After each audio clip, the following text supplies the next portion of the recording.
జై శ్రీమన్నారాయణ. ఈరోజు దేవీ నవరాత్రుల్లో భాగంగా సంతాన లక్ష్మి అలంకారంలో ఉన్న అమ్మవారిని దర్శించడం జరుగుతుంది.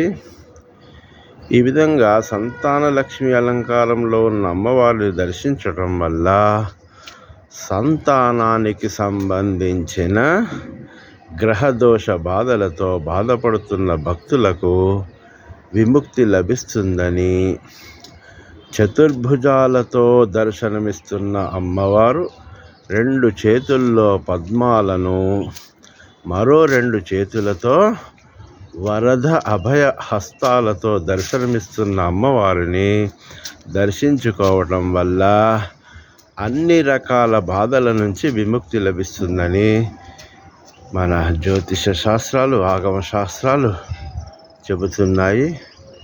ఇంకా వివరాలకు దాసుడి వెబ్సైట్ చూడండి, www.vedaastrologer.blogspot.com. జై శ్రీమన్నారాయణ.